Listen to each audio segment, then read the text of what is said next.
In Chapter 3 of Deltarune, if you enter 1225 into this Gumball machine, you get teleported to this mysterious room with no collisions. Walking around, you find a smaller Gumball machine, and upon interacting, you use the machine. The capsule came out. Inside was something hard like lacquer. It was a small dark triangle. You tried to take it, but it slipped through your hand. And you couldn't find it anymore. You couldn't find your hand.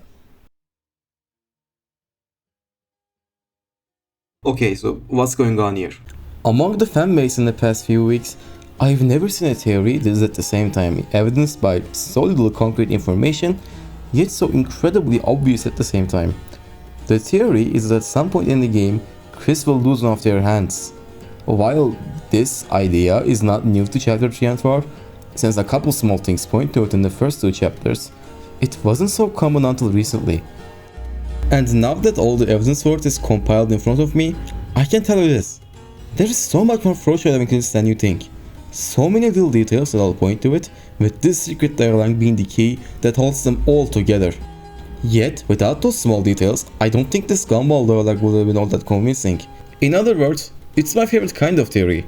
One that is incredibly obvious due to the giant hint the game gives you, but also has tons of small evidence surrounding it that makes you go, huh, how did I even ever miss that? Without further ado, let's start with those details now. If you interact with the Shadow Crystal in Hometown in Chapter 1, it will say Kris subbed through their hand.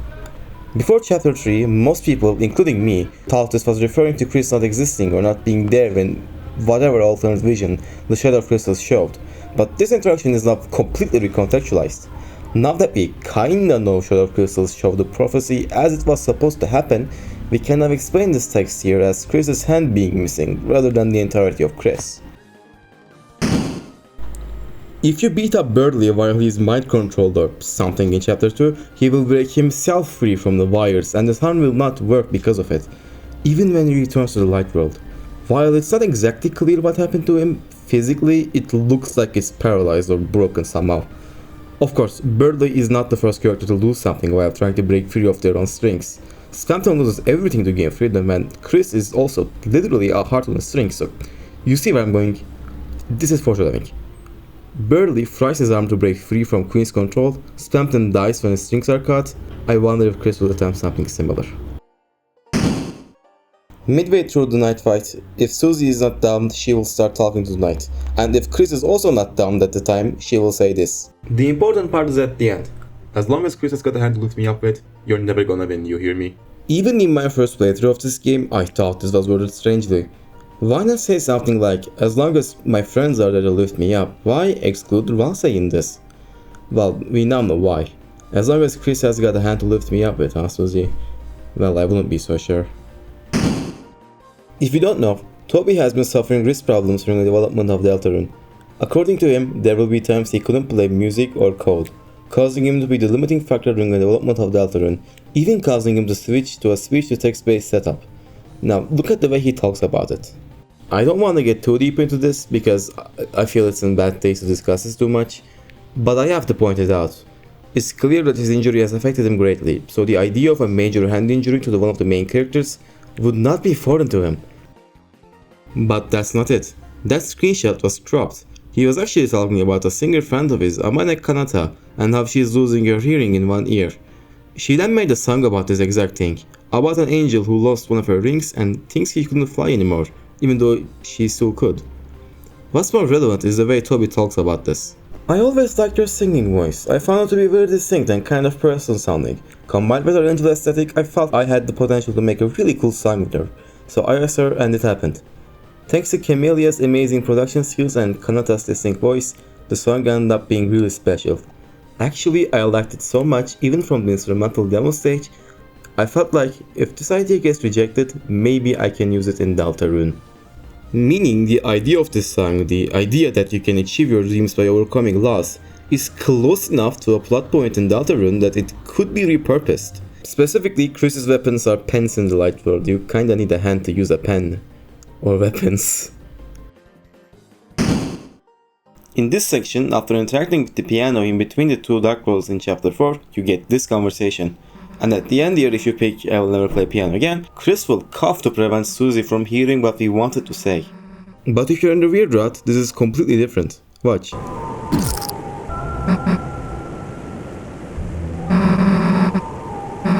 In the regular rut, Kris coughs to prevent us from saying we'll never play the piano again.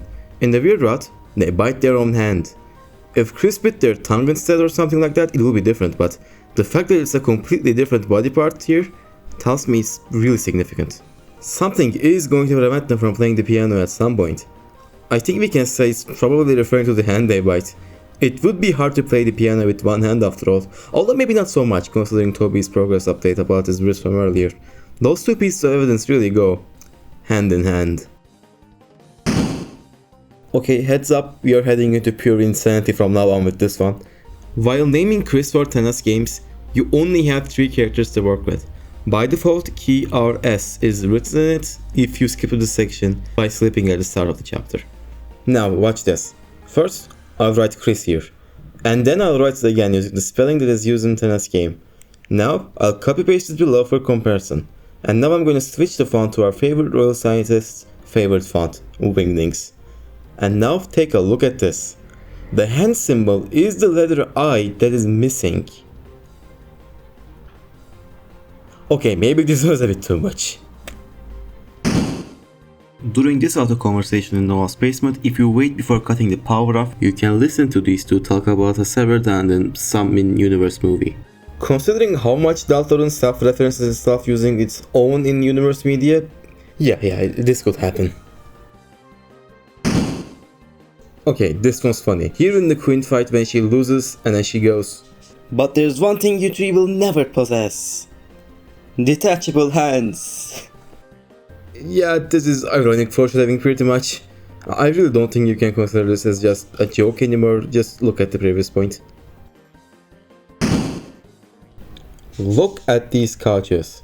Now, if you squint your eyes a little, you would see the green couch looks like Asriel, and if you squint your eyes just a little bit more, the blue one looks like Kris. Their bedroom also has their beds in this order. Okay, now, notice how this end of the blue couch is slightly off color, almost as if it's not from the same couch, like it was somehow turned off and replaced. Yeah, maybe not. Credits to this guy for pointing it out to me. In chapter 4's creepy hospital egg room, you get this when interacting with the invisible sink after getting the egg. For context, Kris's hand is covered in graphite here. You run water over your hands and dry them. Between your fingers, a faint grey crease glittered stubbornly. You can never wash it all away. If you interact with the bathroom sink in chapter 2's intro, you get, "It is not time to wash your hands." This piece of ominous narration has been a personal nightmare for me ever since 2021. For the past few years, the question has been, how did Kris know the chapter will be ended by washing your hands?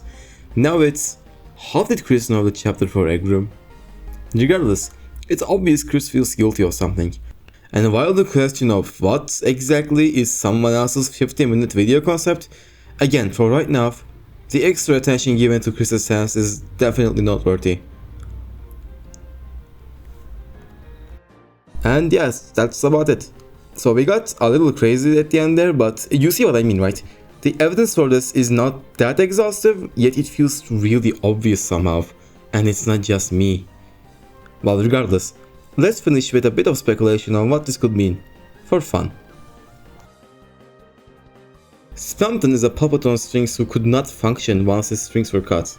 Likewise, Birdie too lost his arm trying to get his body back. So it is very likely for this armless event to happen as a result of Kris attempting to force the soul out, potentially even as a result of trying to get the soul out while inside a dark vault, due to this cut off phone conversation.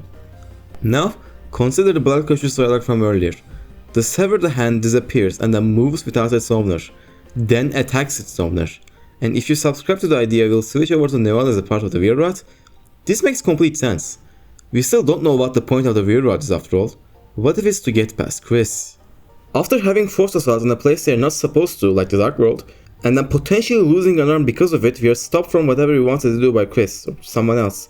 And while only possessing a disconnected arm, we can't reasonably fight back. We can't do anything even against a non-functioning, impaired and limping Kris. But if we had a new body, a willing peon if you will, we could get past. We could proceed onwards. A question I had while writing the script was, why hand? Especially when we already control a part of Kris's being, the soul itself. What is the narrative reason beyond losing, specifically, a hand? The most straightforward explanation is, of course, the strings. To control a puppet on strings, you only need a hand. Of course, the strings that control Kris wouldn't be with Kris's own hand, but you get what I mean. Possessing a cut-off hand would be symbolic of the soul. It fits in. So this next idea was suggested to me by Messing Gnosis on Discord. Check this out.